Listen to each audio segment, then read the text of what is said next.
नमस्कार, खबरों का पंचनामा देख रहे हैं आप। मैं हूं आपके साथ पूजा। हम लेकर आए हैं देश और दुनिया की 5 बड़ी खबरें जिस पे चर्चा के लिए मेरे साथ स्टूडियो में मौजूद हैं कैपिटल टीवी के editor in chief doctor Manish Kumar. Doctor साहब, बहुत बहुत स्वागत है आपका। धन्यवाद। सबसे पहले नजर हेडलाइंस पर। संसद में वंदे मातरम पर महाचर्चा, कांग्रेस पर जमकर गरजे पीएम मोदी। लोकसभा में पीएम बोले, कांग्रेस ने वंदे मातरम के टुकड़े टुकड़े किए। वंदे मातरम की चर्चा में शामिल नहीं हुए राहुल गांधी, गौरव गोगोई और प्रियंका गांधी वाड्रा ने संभाली कमान। प्रियंका का आरोप, वंदे मातरम पर बहस के पीछे बंगाल का चुनाव। संसद में गूंजा इंडिगो संकट का मुद्दा, कांग्रेस ने सरकार से मांगा जवाब। संसद में बोले नायडू, क्रू मैनेजमेंट और रोस्टर नहीं संभाल पाई एयरलाइन। महाराष्ट्र, मध्य प्रदेश, छत्तीसगढ़ हुए नक्सल मुक्त। 1 करोड़ के नामी नक्सली मंत्री ने गिरोह के साथ किया सरेंडर। सरकार ने हासिल की बड़ी उपलब्धि। फेल हो गया डोनाल्ड ट्रंप का कराया सीज फायर। थाईलैंड कंबोडिया में छिड़ी जंग, F-16 से एयर स्ट्राइक। हिंसक झड़प में एक थाई सैनिक की भी मौत। खबरों की शुरुआत में सबसे पहले बात वंदे मातरम पर महाचर्चा की। लोकसभा में आज वंदे मातरम के 150 साल पूरे होने पर चर्चा की शुरुआत हुई। शुरुआत पीएम मोदी ने की। लोकसभा में वंदे मातरम पर चर्चा के लिए 10 घंटे का वक्त तय किया गया। रक्षा मंत्री राजनाथ सिंह और अनुराग ठाकुर ने भी सरकार की तरफ से वंदे मातरम पर पक्ष रखा। पर आज पीएम मोदी का भाषण शानदार, जबरदस्त रहा। पीएम मोदी ने अपने भाषण के जरिए कांग्रेस को जमकर घेरा। पीएम ने कहा कि कांग्रेस ने वंदे मातरम के टुकड़े किए, तुष्टीकरण की राजनीति के दबाव में कांग्रेस वंदे मातरम के बंटवारे के लिए झुकी। जवाहरलाल नेहरू जिन्ना के सामने झुके थे। पीएम ने यह भी सवाल किया कि वंदे मातरम आजादी के समय से प्रेरणा का स्रोत था, तो फिर उसके साथ पिछले दशक में अन्याय क्यों हुआ। प्रधानमंत्री ने दावा किया कि कांग्रेस की नीतियों में तब से लेकर आज तक कोई बदलाव नहीं आया है। कांग्रेस और उसके नाम का इस्तेमाल करने वाले समूह आज भी वंदे मातरम को लेकर भ्रम फैलाने की कोशिश करते हैं। सर, आज तो पीएम मोदी ने कांग्रेस को जमकर धोया। देखिए, उन्होंने इतिहास दिखाया, सामने रख दिया कि किस तरीके से ये मुस्लिम अपीजमेंट की वजह से वंदे मातरम के साथ अन्याय हुआ, उसके टुकड़े टुकड़े कर दिए गए, और फिर भी आप अभी तक संभल नहीं पाए हैं। भाई, मुझे एक बात बता दे कि अंदर वंदे मातरम का डिस्कशन चल रहा है। प्रधानमंत्री कांग्रेस पार्टी के ऊपर मुस्लिम अपीजमेंट की वजह से वंदे मातरम के ऊपर तमाम तरह के आरोप लगा रहे हैं, और सदन के बाहर ये तमाम मुस्लिम सांसद वो टीवी पे कह रहे हैं कि हम तो नहीं पढ़ेंगे, वंदे मातरम हम नहीं बोलेंगे, वंदे मातरम हम नहीं गाएंगे। ये हकीकत है। मतलब ये कि जिस दबाव में मुस्लिम लीग ने 1937 में एक रेजोल्यूशन पास किया और ये कहा कि ये जो वंदे मातरम है ये एंटी इस्लामिक है, उसके 4 दिन बाद नेहरू ने कांग्रेस के अधिवेशन में इसके ऊपर रेजोल्यूशन पास कर दिया कि इसका जो बाकी का पैराग्राफ है, 4 पैराग्राफ, उसको हटा दो, सिर्फ 2 पैराग्राफ गाएंगे। ये जो है सेकुलर है, और बाकी का जो पैराग्राफ है वो कम्युनल। किस लिए? क्योंकि ये आनंद मठ से इसका बैकग्राउंड जुड़ा हुआ है, और आनंद मठ जो है वो बेसिकली सन्यासी आंदोलन से जुड़ा हुआ है, और ये मुझे लगता है कि मुसलमान इससे इरिटेट होते हैं, इसलिए आपने मुसलमानों को खुश करने के लिए वंदे मातरम को आपने काट दिया। और जब आप 1950 में संविधान आप जब उसको एक्सेप्ट करते हैं तो उस समय आप इसे राष्ट्रगीत तो बनाते हो, लेकिन तब जब मुसलमान, ये मुस्लिम लीग भारत के टुकड़े टुकड़े कर चुके होते हैं, तब भी तो अपनी गलती को आप सुधार लेते। पूरा का पूरा वंदे मातरम उसको इंक्लूड किया होता तो आज ये बहस नहीं हो रही होती। ये आज वंदे मातरम पे जो बहस हो रही है ये कांग्रेस पार्टी की मुस्लिम अपीजमेंट पॉलिटिक्स की वजह से है। जी, तो संसद में वंदे मातरम पर महा चर्चा हो रही है, पर इस चर्चा से राहुल गांधी नदारद रहे। पीएम मोदी के संबोधन के बाद लोकसभा में विपक्ष के उपनेता गौरव गोगोई ने संसद में कांग्रेस की बात रखी। उन्होंने पीएम मोदी के आरोपों पर जवाब देते हुए कहा कि आप हर बार नेहरू जी और कांग्रेस पर निशाना साधते हैं, लेकिन जितनी कोशिश कर ले नेहरू जी पर दाग नहीं लगा पाएंगे। इसके साथ ही उन्होंने कहा कि हिंदू महासभा महासभा ने भी वंदे मातरम की आलोचना की थी, तो वहीं प्रियंका गांधी वाड्रा ने भी भाषण दिया।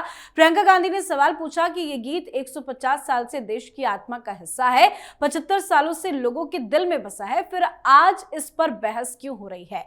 प्रियंका ने कहा कि बंगाल का चुनाव आ रहा है, मोदी जी उसमें अपनी भूमिका निभाना चाहते हैं।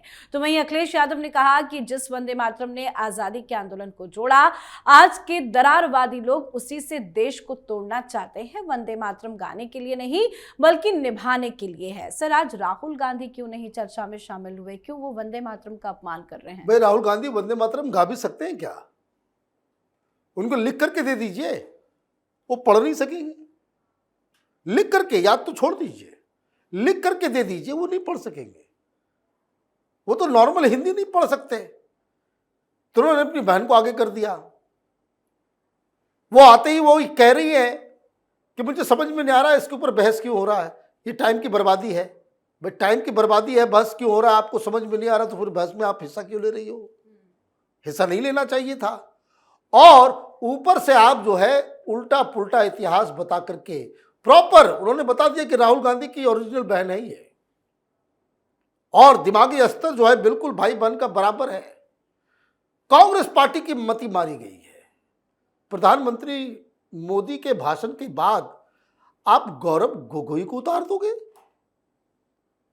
मतलब आप कहां, किस व्यक्ति के सामने आप किस आदमी को रख, मैंने तो वैसा ही है कि बब्बर शेर के सामने जो है आपने एक मेमने को रख दिया।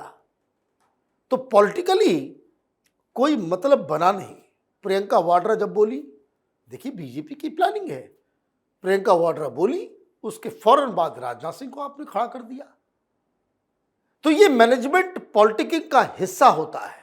कौन क्या बोला, इन लोगों के पास बोलने के लिए कुछ है नहीं। तो वहाँ ये इंडिगो उठा रहे थे, तो पता नहीं कि बेरोजगारी उठा दिया, फिर SIR उठा दिया, अखिलेश यादव एक और अलग कि इंडिगो में इतनी परेशानी हो रही है। अरे बाबा, मामला वंदे मातरम का है। सेकुलर पार्टियों के पास आज बोलने के लिए कुछ नहीं था। क्यों?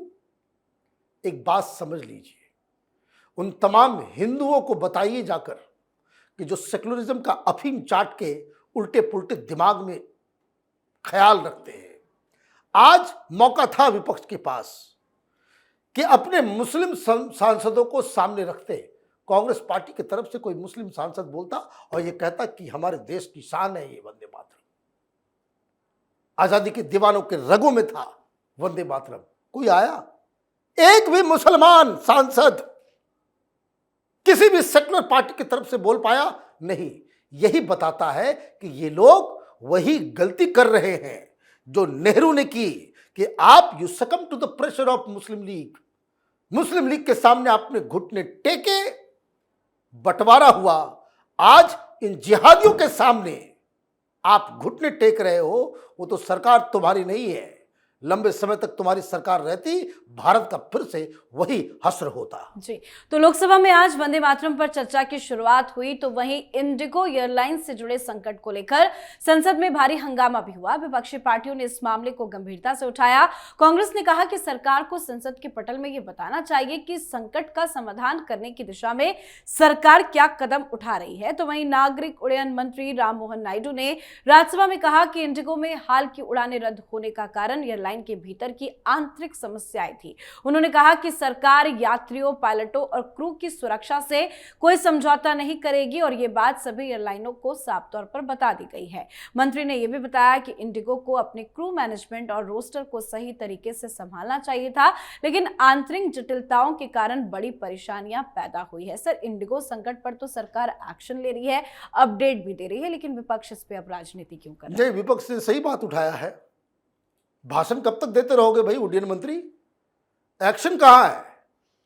लोग परेशान हो रहे हैं, आप भाषणबाजी कर रहे हो। मोहलत पे मोहलत आगे दी जा रही है। भाई इंडिगो के CEO, उसके 10 टॉप अधिकारियों को पकड़ के तिहाड़ में डालो, अपने आप 5 मिनट में सब कुछ ठीक हो जाएगा। या फिर इमरजेंसी पावर इख्तियार कीजिए। जनता को इस तरीके से you cannot take for granted. लोग यहां परेशान चल रहे हैं, आप यहां भाषणबाजी देने से आपको फुर्सत नहीं मिल रही। ये जो मोनोपोली इंडिगो की है, जो बदतमीजी इंडिगो वाले करते हैं, जिस तरीके से उनका पैसेंजर्स के साथ बर्ताव रहा है, ये सफिशिएंट है इनके लाइसेंस के ऊपर कुछ कार्रवाई करने के लिए। ये मत भूलिए कि ये कांड उस वक्त हुआ है जब पुतिन साहब इस देश में थे। अगर अभी तक आपको ये बात समझ में नहीं आ रही है कि ये एयरलाइंस के जरिए कुछ लोगों ने हिंदुस्तान के इमेज को बर्बाद करने, इट इज ए सबटाज, और इतनी बात अगर समझ में नहीं आ रही है तो फिर आपको इस्तीफा देकर के चले जाना चाहिए। एक्शन लीजिए।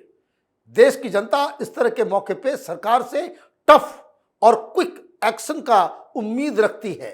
ये भाषण देना सिर्फ कि हम ये कर देंगे, वो कर देंगे, मोहलत दी जा रही है, ये इससे काम नहीं चलेगा। ये बहुत बड़ी क्राइसिस है। एक ऐसा एग्जेम्पलरी पनिशमेंट देना चाहिए कि फिर आइंदे कभी भी इस तरह की क्राइसिस करने की हिमाकत कोई भी एयरलाइंस ना कर सके। जी, चलिए बढ़ते हैं आगे। केंद्र सरकार ने नक्सलवाद को पूरी तरह खत्म करने के लिए 31 मार्च 2026 तक की समय सीमा तय की है। इसके लिए सुरक्षा बलों ने अपना अभियान तेज करते हुए पिछले कुछ महीनों में नक्सलियों पर शिकंजा कसना शुरू कर दिया है। कुख्यात नक्सली कमांडर एवं सेंट्रल कमेटी मेंबर रामधीर मज्जी ने अपने 11 साथियों के साथ आज सुबह छत्तीसगढ़ के बगरकट्टा में पुलिस के सामने आत्मसमर्पण कर दिया। रामधीर मज्जी, जो कुख्यात नक्सली हिडंबा के समकक्ष माना जाता था, पर 1 करोड़ रुपए का इनाम घोषित था। इस बड़े आत्मसमर्पण के बाद एमएमसी जोन यानी कि महाराष्ट्र, मध्य प्रदेश, छत्तीसगढ़ को नक्सल मुक्त घोषित कर दिया गया है, जो इस क्षेत्र में नक्सल विरोधी अभियानों की एक निर्णायक जीत है। सर, एमएमसी जोन अब नक्सल मुक्त हो चुका है। ऐतिहासिक दिन है ये, और अमित शाह जी को बहुत बहुत धन्यवाद। अमित शाह के बगैर ये आज हम हासिल नहीं कर सकते। उन्होंने पहले ही कहा है कि 2026 के खत्म होते होते नक्सलवाद से भारत को वो मुक्ति दिला देंगे। और ये नक्सलवाद, ये जो सरेंडर हो रहे हैं ना, अभी कुछ दिन पहले आपने देखा था दिल्ली में कि कितने हिडमा मारोगे, हर घर से हिडमा निकलेगा। अभी क्या बोला जा रहा है कि जितने हिडमा लाओगे उतनी लाशें गिरेगी। इन लोगों ने सिस्टम का तमाशा बना दिया था। कांग्रेस पार्टी ने नक्सलियों को बढ़ावा दिया। प्रधानमंत्री मनमोहन सिंह कहते थे कि आतंकवाद से ज्यादा परेशानी जो है नक्सलवाद से है। यूपीए सरकार के दौरान 250 के आसपास ऐसे जिले थे जहां इन नक्सलियों का प्रभाव था। अभी धीरे धीरे सब खत्म किया जा रहा है। क्यों, आपको मालूम है? क्योंकि उस समय सरकार एक्शन नहीं लेती थी। सरकार कहती थी कि हम इनसे बात करेंगे। अमित शाह ने कहा कि नक्सलियों के खिलाफ हम मुहिम चलाएंगे। तो ये दिल्ली में बैठे हुए उनके जितने भी दलाल हैं, ये लेफ्ट लिबरल कबाल, वामपंथी, इसमें बड़े बड़े पत्रकार हैं, एडिटर हैं, प्रोफेसर हैं, इन लोगों ने लिखना, वकील तो मैं भूल ही गया, ये एक से एक देशद्रोही वकीलों का पूरा फौज है, अभी भी लिख रहे हैं चिट्ठी कि नक्सलियों के खिलाफ जो कार्रवाई हो रही है ये ह्यूमन राइट की अवहेलना हो रही है। लेकिन अमित शाह तो अमित शाह रहे। हर बार ये लोग कहते थे कि भाई सरकार से बातचीत करना चाहते हैं, तो अमित शाह के पास भी प्रपोजल गया कि भाई बातचीत करना चाहते हैं। अमित शाह ने कहा कि भाई बातचीत तो तब होगा जब पहले हथियार रखोगे। हथियार रखो, पहले मरो। हथियार नहीं रखोगे तो मारे जाओगे, कोई बातचीत नहीं होगी। मारना शुरू किया गया तो ये देखिए अब क्या बचा हुआ है। कुछ झारखंड, जहाँ पे कुछ अब बीजेपी की सरकार नहीं है, बीजेपी की सरकार अगर हो गई होती तो वहाँ से भी मुक्ति। ये एमएमसी के अलावा ये उसमें जे भी जुड़ गया होता। बंगाल में बीजेपी की सरकार होती तो बी भी जुड़ गया होता। तेलंगाना में सरकार होती तो टी भी जुड़ गया होता। अब कुछ पॉकेट्स में बचे हुए हैं और ये अमित शाह को पूरा पूरा क्रेडिट जाता है। जी, अब बात आज की आखिरी खबर की। थाईलैंड और कंबोडिया के बीच फिर युद्ध भड़क गया है। अमेरिकी राष्ट्रपति डोनाल्ड ट्रंप की मध्यस्थता में हुए सीजफायर के बावजूद थाईलैंड ने एक बार फिर से कंबोडिया की सीमा पर एयर स्ट्राइक किया। थाई सेना ने कंबोडिया बॉर्डर पर F-16 को तैनात कर दिया और कंबोडिया के बॉर्डर पर हमला कर रही है।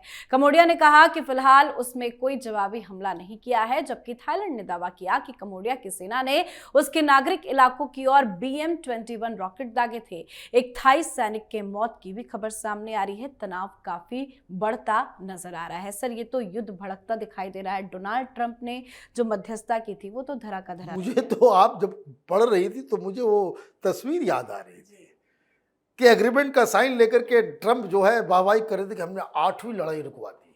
रुक गई लड़ाई? कोई लड़ाई रुकी नहीं है।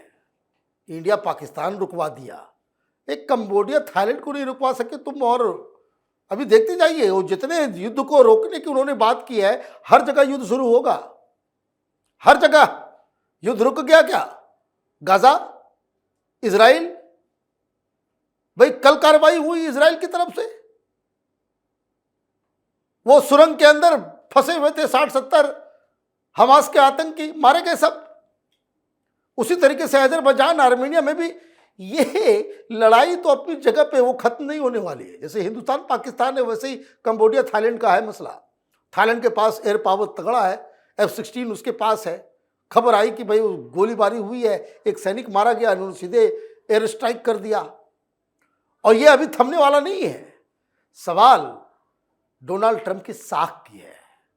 डोनाल्ड ट्रंप को वो सब अमेरिका में व्हाइट हाउस जाकर के उनकी बात तो हाँ में हाँ कर देते हैं, और बाहर निकलने के बाद सारे लोग उसको कोई भाव ही नहीं देते। जिसको जो करना होता है वही कर रहा है।